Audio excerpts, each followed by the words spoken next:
ये देख रहे हैं क्लास 9th का सब्जेक्ट हिंदी साखियाँ, है ना। तो इसका आइए हम प्रश्न उत्तर करते हैं। तो पहला प्रश्न है, मानसरोवर से कवि का क्या आशय है।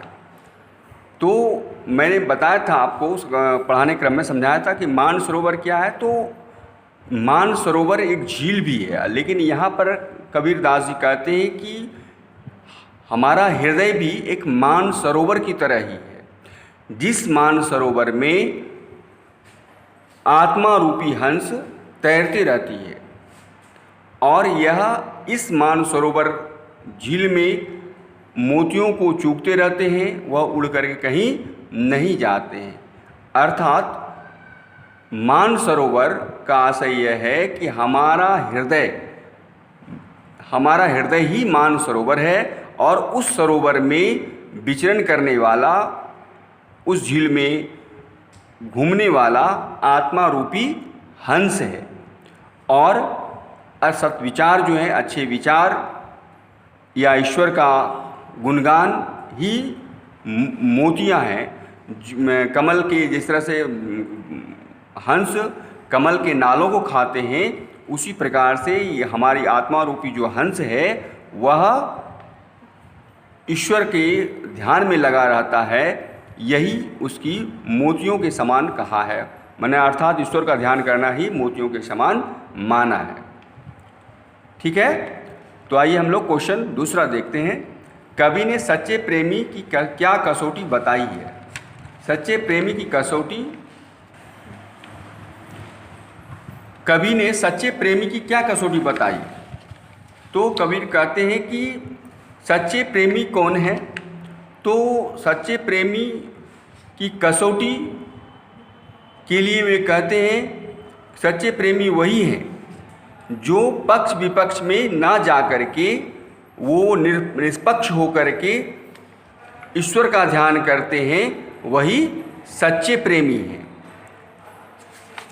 समझ में आ गया होगा। जो पक्ष विपक्ष में ना जा कर के, सब में संसार को भूल करके निष्पक्ष होकर के ईश्वर का ध्यान करता है, सच्चा प्रेमी वही।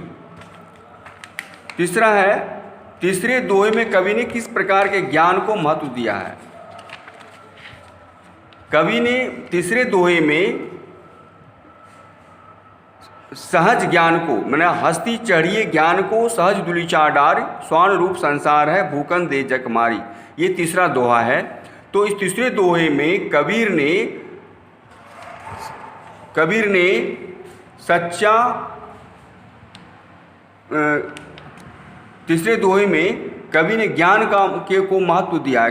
किस प्रकार के ज्ञान को महत्व दिया है। तो तीसरे दोहे में कबीर ने सहज ज्ञान को, जो आसानी से सरलता पूर्वक बड़े से बड़े ज्ञान को प्राप्त किया जा सकता है, उस ज्ञान को ही उन्होंने सच्चा ज्ञान या सच्चा महत्व, उस ज्ञान को ही सही महत्व दिया है। चौथा नंबर प्रश्न है, इस प्रकार में सच्चा संत कौन कहलाता है। तो सच्चा संत, वही मैंने पहले बताया था कि सच्चा संत वही है जो पक्ष विपक्ष में ना पड़ करके इस संसार को भूल करके निष्पक्ष हो करके जो ईश्वर का भजन करता है, ईश्वर का गुणगान करता है, वही सच्चा संत है। तो आप ये दूसरे प्रश्न का उत्तर तब आप इस तरह से लिख सकते हैं यहाँ कि सच्चा प्रेमी कौन है, जो जब एक प्रेमी दूसरे प्रेमी से मिलते हैं तो उसके अंदर जो विकार है वह जब मिट जाए तो हम कह सकते हैं कि सच्चा प्रेमी वही है। अर्थात एक प्रेमी दूसरे प्रेमी से मिलने के बाद जब सारे विकार उसके खत्म हो जाए तो सच्चा प्रेमी वही होता है। पांचवा नंबर, अंतिम दो दोहे के माध्यम से कबीर ने किस तरह के संकीर्णताओं की ओर संकेत किया है।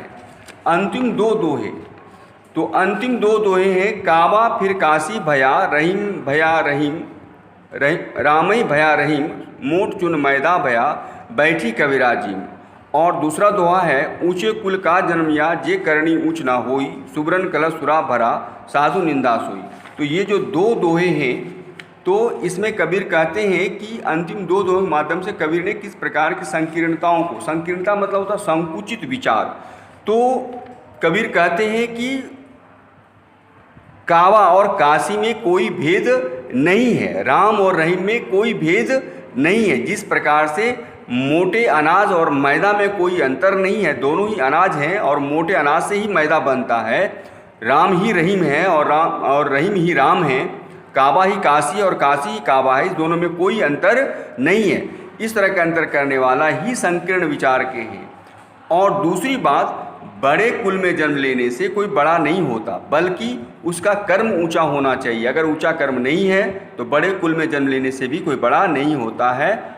जैसे कि सोने के कलश में अगर मदिरा भरा हुआ हो तो सज्जन लोगों के लिए वह भी निंदनीय है, निंदा के पात्र हैं। अगर फिर भी लोग समझते हैं कि हम बड़े कुल में लिए हैं और हमारा कार्य भले ही जैसा हो लेकिन फिर भी मैं ऊंचा हूँ, तो यह उसकी संकीर्णता का या संकीर्ण विचारों का ही परिचायक है।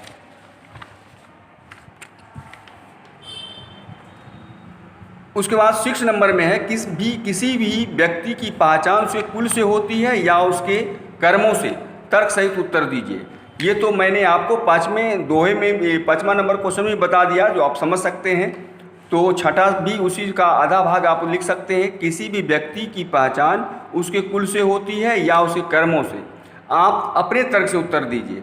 तो मैं अपना तर्क देता हूँ, आप अपने हिसाब से सोचें कि कोई व्यक्ति कुल से, ऊंचे कुल में जन्म लेने से या बड़े कुल में जन्म लेने से उसकी पहचान नहीं होती, या बड़ा कुल में जन्म लेने से कोई बड़ा नहीं होता, बल्कि वह उसकी पहचान उसके कर्म से होते हैं। जिसके जितने महान कर्म होते हैं वे उतने महान होते हैं। यदि उसका कर्म निंदनीय है या निंदा के योग्य है तो वह व्यक्ति उच्च कुल में होने पर भी निंदनीय ही होता है। ये मेरा अपना विचार है। यदि आप अपना विचार जैसा है आपका वैसा आप भी लिखें, अपने विचार को लिखेंगे इस प्रश्न के उत्तर में। 7वां नंबर है, काव्य सौंदर्य स्पष्ट करें। तो हस्ती चढ़िए ज्ञान को सहज दुलीचा डारी, स्वर्ण रूप संसार है भूखन दे झकमारी। तो यहाँ पर काव्य सौंदर्य में पहले ये देखना है कि पहले ये पंक्ति कहाँ की है।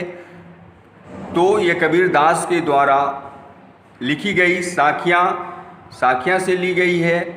यहाँ पर कबीर कहते हैं कि ज्ञान प्राप्ति में सहजतापूर्वक, सरलतापूर्वक इस बड़े से महान ज्ञान को प्राप्त करने का प्रयास करना चाहिए। उसमें आसानी से सहजतापूर्वक उसमें कालीन बिछा करके, यहाँ दुलीचा डाल देना मतलब क्या है कि कालीन बिछा देना, मतलब यहाँ हस्ती चढ़िए ज्ञान को, तो हस्ती यहाँ हाथियों पर जो चढ़ते हैं और सहज दुलीचा डाल आसानी पूर्वक कालीनों को बिछा करके, उसमें हाथियों के ऊपर जो बिछने वाला, ऊपर पीठ पर जो बिछाया जाता है कालीन, उसी को कहते हैं दुलीचा।